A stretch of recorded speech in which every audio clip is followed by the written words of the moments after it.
Marseille vue sur les pauvres, épisode 2, l'empereur et la couturière. Bienvenue dans Programme B.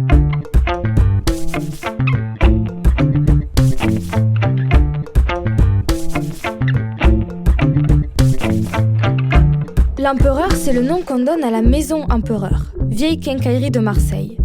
Pour les touristes en recherche d'exotisme social, c'est le must. Une quincaillerie où on chine les objets du quotidien du siècle dernier. Mais avant de retourner à l'empereur, je vous amène chez Sylva. Sylva habite la rue d'Aubagne. Elle est voisine des immeubles qui se sont effondrés et en cette belle après-midi d'été, le bruit de sa machine à coudre rythme les allées et venues des touristes de sa rue. Marseille, c'est très joli, mais bon, les touristes, ils viennent à un moment donné, ils ne venaient pas ici, les touristes. Il y avait beaucoup de casse, beaucoup. Les touristes, ils viennent beaucoup depuis quand ? Depuis bien 6-7 ans, on les voit plus, de touristes. Avant ça, on ne les voyait pas.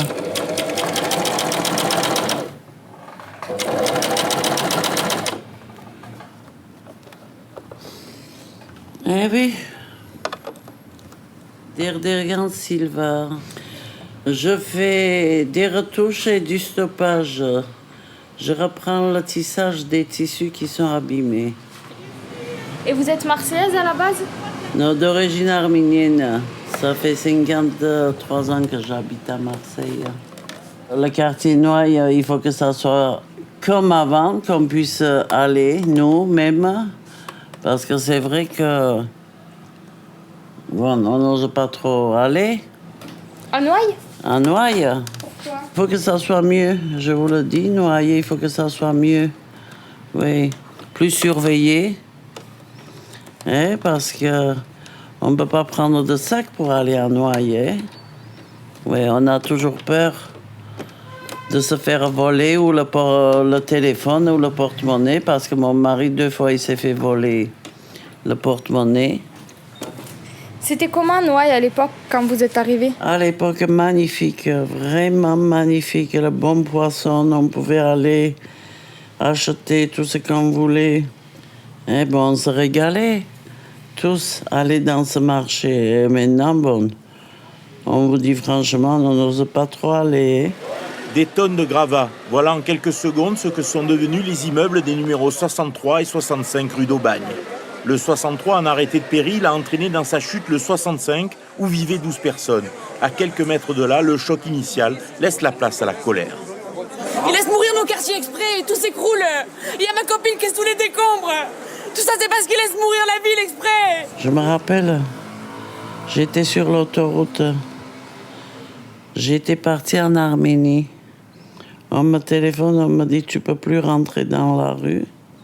Tout est fermé. » Bon, de toute façon, on se doutait, parce que un mois avant, il y a eu un accident, vous savez, là. Il y a des pierres qui sont tombées de la toiture et personne n'a tenu compte. Personne. Et ils auraient dû faire quelque chose bien avant. Eh bien, écoutez, je vais vous dire, j'ai trop mal au cœur pour tous ces gens qui sont morts. Beaucoup qui sont morts, et ça me fait très mal, parce que c'est des gens que je connaissais. C'était vos voisins, en fait. C'était des voisins, c'était des clients qui venaient chez moi. C'était une femme de ménage qui travaillait en face, une femme adorable. Eh bien voilà, je sais pas quoi vous dire. Ils attendent toujours à la dernière minute. À la dernière minute, c'est trop tard. Tant qu'il n'y a pas de danger, personne ne bouge. Quand il y a eu ce danger, dans la journée, je ne sais pas, ou dans la semaine, on était 1500 déjà à l'hôtel. Moi-même, j'étais à l'hôtel. Vous êtes resté combien de temps à l'hôtel avant de revenir ici ? 1 mois et 10 jours. Et vous êtes quand même revenu à Noailles ? Je suis revenu à Noailles parce que j'aime bien ce quartier. Disons, c'est mon quartier. Vous avez vos habitudes, vos voisins. J'ai mes habitudes, j'ai mes voisins, j'ai tout le monde ici. Bon, on se connaît. Les commerçants, ils sont gentils. Bon, et je ne sais pas ce qu'ils On est au courant de rien. De rien, ce qu'ils vont faire. Et la mairie vous dit pas comment ils vont... Non. Et vous habitez au-dessus du magasin? Oui. Vous avez peur pour votre immeuble ou ça va? Ben non, on m'a dit que ça va. Mais le matin, quand je me réveille, je me dis, tiens, je suis là, c'est que ça va.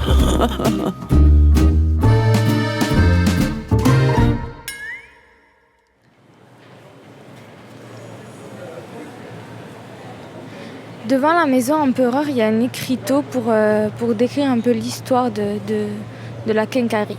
Donc il est écrit: la maison Empereur est une des plus vieilles quincailleries de France. François Empereur, taillandier, s'installe d'abord dans la quincaillerie créée en 1827 par Eugène Bolfrat près de la Bourse. La maison compte plus de 30 000 références avec 4 spécialités importantes: la quincaillerie générale, l'art culinaire, la coutellerie et la droguerie. Empereur, c'était un peu la droguerie marseillaise où tous les bricoleurs pouvaient y trouver des choses plus classiques, utiles, aux choses invraisemblables qu'on n'utilise pas mais dont on a besoin une fois dans sa vie et qu'on pouvait trouver à Empereur, avec des prix de quincaillerie, avec des prix classiques, très abordables. Aujourd'hui, Empereur suit un peu changement du quartier. Ça devient un peu un musée. D'ailleurs, ils ont l'activité de musée sur certaines choses. Moi, je pense que c'est une boutique qui s'exclut de la vie du quartier, qui a une grosse activité économique, mais sans les gens du quartier. À cause des prix? Ah oui, c'est hors de prix ici. Je sais pas, tout à l'heure on verra combien on va payer notre café ici. Je vois que la mode Arcopal revient, 2 € l'assiette, C'était le service qu'on avait nous dans la cuisine pour tous les jours, service de table. Donc forcément, ça ne s'adresse qu'à une clientèle et qui est peut-être la clientèle nouvellement installée, les habitants nouvellement installés sur ce territoire, mais absolument pas les gens qui sont victimes du mal logement, de l'insalubrité, du chômage, et qui sont majoritairement présents sur ce quartier.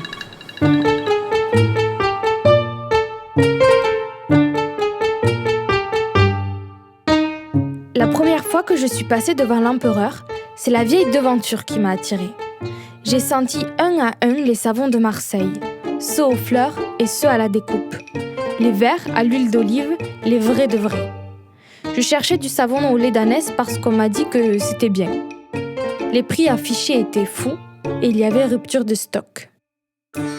Comme les autres, j'irais d'aller en aller, sans chercher quelque chose de précis, sans avoir besoin de grand-chose.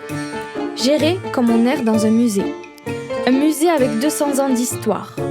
200 ans de petites mamies qui venaient chercher un ustensile en bois, un couteau qui coupe bien, une ampoule dont la lumière jaune rappelle celle des bougies, de grandes jarres ou de délicats services de vaisselle. Comment je sais tout ça? Je l'ai lu sur les murs. Ici, tout aspire à nous aspirer dans le passé. Si la raquette à tapis est à 12,30 €, si les 8 bougies sont à 13,60 €, si l'étendoir pliant sur roulette est à 169,10 €, c'est parce que touristes, avec nos produits, on achète un bout d'histoire et de folklore marseillais. Et on sera fiers de les entreposer dans nos petits appartements parisiens. On dira, tu sais, je l'ai chiné dans une petite boutique 2 fois centenaire d'un quartier populaire adorable de Marseille. Ça fera bon effet sur les copains, c'est sûr.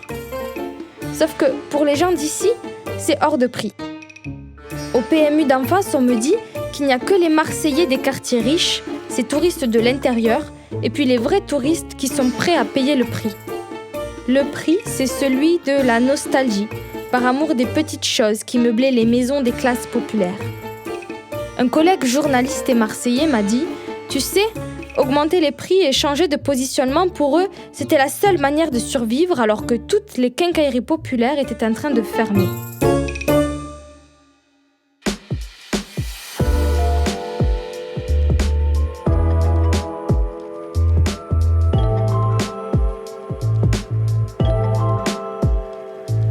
Pour 150 € toutes charges comprises, tu peux dormir dans la maison de l'Empereur.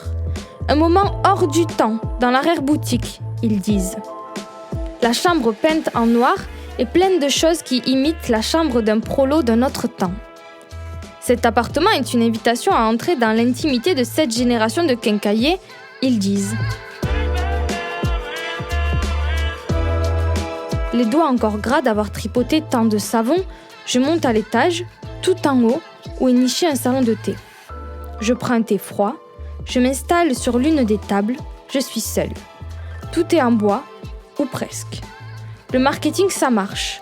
Je me sens transportée et alors que je suis montée dans l'idée de bosser sur quelques devoirs en retard, je me mets à scruter les murs, où sont entreposés de vieux objets et carnets de comptabilité derrière des vitres, comme au musée.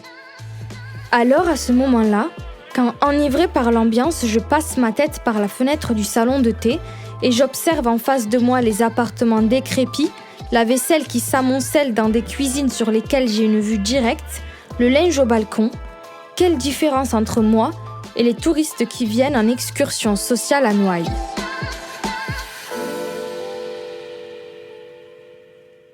Nassera Benmarnia, citoyenne marseillaise. Et vous avez aussi une activité militante à Marseille? Alors, une activité militante depuis mon plus jeune âge, puisque mes parents étaient des gens issus d'immigration très engagés. Et moi, depuis que j'ai 14 ans, j'accompagnais mon père dans ses actions, et notamment à travers des activités de solidarité telles que écrivain public, essentiellement ça, traduction. Enfin voilà, je suivais mon père, il me mettait au bout de table dans ses réunions, et du coup... les gens qui venaient voir me demandaient de leur écrire des lettres au pays, remplir les dossiers de sécu, pour ceux qui arrivaient à l'âge de retraite commencer. Donc très tôt, un pied très rapidement dans le réel et dans l'accompagnement des personnes en difficulté. Comment il a évolué le quartier de Noailles ces dernières années? Moi, je dirais qu'il n'a pas évolué en bien concernant le quotidien des habitants, puisqu'on a eu le drame du 5 novembre qui a révélé... l'état réel, pas la vitrine de Noailles, mais ce qu'est réellement le quotidien pour les habitants de Noailles. Après, quoi vous dire d'autre? Il suffit de se promener dans les rues de ce quartier, même si on voit de jolies boutiques ou des restaurants sympas s'ouvrir, tout ça n'améliore pas le quotidien des habitants. Je pense qu'aujourd'hui, les touristes, ce qu'ils viennent voir, c'est la carte postale marseillaise, où il y a le multiculturalisme, où les gens vivent bien, qu'il y a la mixité, que tout est beau, tout est sympa. Voilà, on a la mer, on a l'OM et on a le vivre ensemble. Donc, ils viennent voir cette vitrine, ce côté carte postale qui a été bien vendu, mais qui n'est pas la réalité ni de ce quartier, ni la réalité marseillaise. Marseille est très, il y a une forme, je vais utiliser peut-être un mot un peu fort, une forme d'apartheid. Où certaines parties de la population ne côtoient pas d'autres territoires marseillais et inversement. Donc Marseille, Noailles, son petit marché, il y a la Canebière qui est tout près, c'est populaire, donc il y a une certaine attirance pour ça. Donc oui, c'est sympa pour les gens qui viennent pour une semaine, mais le quotidien est peut-être un peu moins sympa. Et la transformation du quartier Noailles n'est pas faite pour que ces gens s'y maintiennent. Donc voilà, c'est ça la grande question et le grand défi à relever. C'est est-ce qu'on va être capable d'y créer une activité économique et qui ne me dérange pas en soi. Si cette activité économique ne s'adresse pas aux gens du cru, mais s'ils peuvent vivre de cette activité économique, que peut-être les embauches pourraient être réservées prioritairement à des gens de ce territoire, on pourrait les former, enfin voilà quoi que... on devrait mettre des clauses, des obligations. Tu viens créer une activité économique sur ce territoire. On est dans un territoire pauvre. Peut-être qu'il faudra avoir obligation de regarder à une embauche prioritairement. Si on n'est pas sur des compétences très précises. Enfin, ici, on est dans un commerce de services. On peut former très rapidement les gens à la vente. Au service, voilà. Pourquoi ça n'avance pas? Il y a quelque chose qui ne va pas. Ouais, vous voyez, Marseille, notre quartier est foutu. Je ne sais pas combien de temps, mais on ne travaille pas du tout, on ne fait rien. On ne fait rien et on est désespéré. Oh. Ah, voilà. Fallait savoir que j'allais pleurer. Ici, à la rue d'Aubagne, il y a eu des effondrements dramatiques avec des morts, avec des relogés parfois et surtout aussi des gens qui attendent encore, qui passent d'hôtel à hôtel. Est-ce que vous pouvez me raconter, vous, le jour même, comment ça s'est passé pour vous et depuis, comment vous essayez d'aider les gens qui ont été délogés? Je reçois un coup de fil à 9h25 et on me dit, est-ce que tu es au courant, à côté de chez toi, il y a 2 immeubles qui se sont effondrés. J'y vais avec la boule au ventre, quoi. Quel est l'immeuble? Est-ce que... voilà. Et tout en me rendant à Noailles, donc j'appelle les 2 associations qui travaillent sur ce territoire. Hervé, qui fait de l'accompagnement des mamans et du soutien scolaire, en lui disant il y a l'effondrement de ces 2 immeubles. Est-ce qu'il y a des enfants qui viennent aux activités de soutien scolaire et qui habitent ces 2 numéros de rue? Évidemment, il me dit oui. Il me dit, en plus, je viens croiser donc la maman, et il me dit, je viens de la croiser rentrer chez elle. Donc je lui dis, donne-moi son numéro, vite, je l'appelle. Et évidemment, elle ne répond pas au téléphone. Son corps a été retrouvé 5 jours après. Voilà, quoi dire d'autre, à part qu'on est tous scotchés. Et puis très rapidement, les gens là, qui n'ont jamais quitté ce secteur disent, il faut faire quelque chose. On ne sait pas quoi faire, mais il faut faire quelque chose. Je sais pas, dès l'après-midi, j'organise une collecte de vêtements, parce que je me dis, ceux qui sont partis de chez eux et qui sont vivants, forcément, de même, pour retourner travailler, aller déposer les enfants à l'école, ils vont avoir besoin de vêtements, ils vont avoir besoin. Donc, je rappelle Hervé, je dis on organise une collecte pour que les gens puissent se changer, puisque très rapidement, il y a eu le périmètre de sécurité. Et les gens ils ne pouvaient plus rentrer chez eux. Donc, du coup, voilà, j'ai lancé la collecte. À côté de ça, donc, aussi, des habitants du quartier organisent une réunion, pas une réunion, une rencontre, un lieu où on puisse partager cet effroi. On était vraiment dans un état... Et donc, lundi, mardi, mercredi, il y a eu cette petite rencontre qui n'était pas petite, puisqu'il y avait plus de 300 personnes. Puis c'est là qu'est né le collectif du 5 novembre, en fait. Il ne faut pas oublier que quand même, cet immeuble avait été évacué 15 jours avant son effondrement. Donc quand les gens sont évacués, parce qu'ils sont sur le périmètre où il y a des doutes, etc., et qu'on leur dit après, il faut retourner chez vous, ils gardent en tête le fait que les autres aussi, on leur a dit, il faut retourner chez vous. Et ils sont morts d'avoir fait confiance aux institutions. Donc le doute perdure. Puis il y en a un qui, même assez violent, qui me dit, mais enfin, ils en rêvaient de ça. Qu'on puisse tous partir en courant. Et malheureusement, ce drame les sert. Parce que du coup, si on part tous, on va les laisser faire n'importe quoi et gentrifier définitivement ce quartier. Ils rêvaient de nous chasser, on a résisté. Et c'est maintenant qu'il faut qu'on soit fort de cette résistance. Parce qu'on ne peut pas leur faire à cette fleur de partir en leur disant ouais, proposez-nous un logement sécurisé. Non, c'est pas possible à admettre. Ils ne seront pas morts pour rien.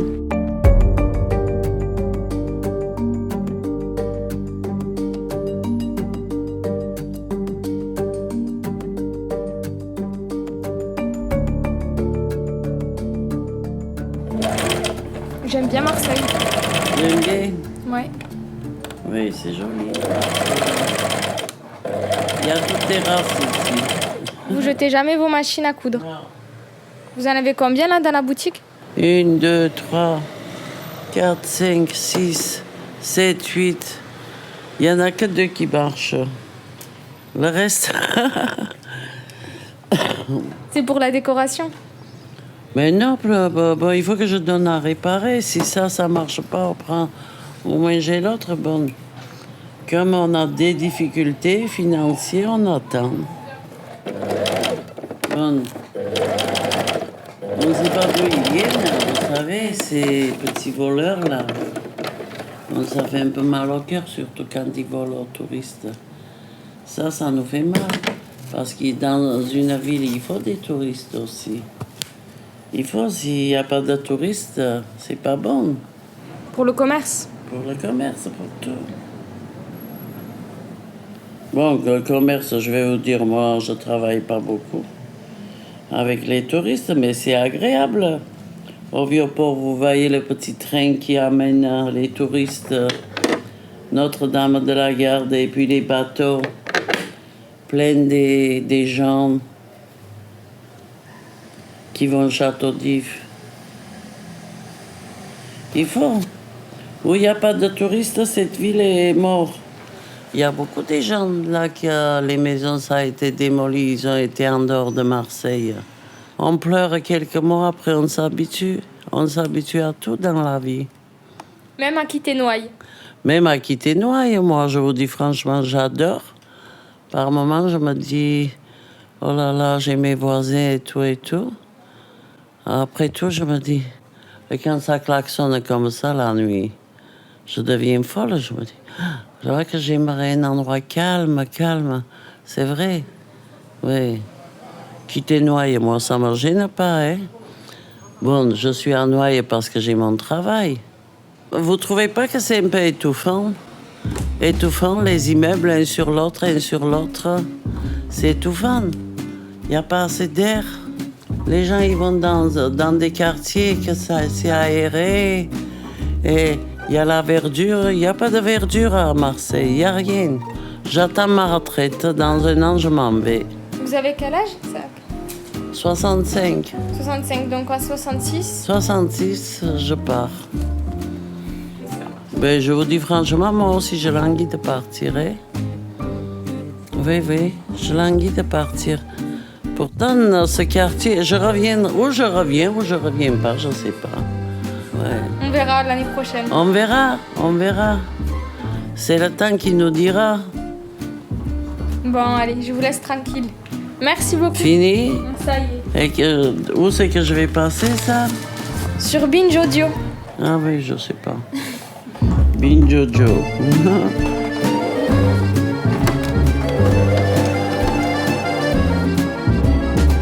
Je quitte Sylva et son petit atelier et je me rends en bas du quartier. Là, à toute heure, les odeurs de nourriture émanant des buis-buis présents depuis des années et des nouveaux restaurants à la mode pour les touristes embaument la rue. Le ventre de Marseille, c'est l'autre nom qu'on donne au quartier de Noailles. Dans le prochain épisode, on ira manger aux tables des riches et boire des verres chez les pauvres.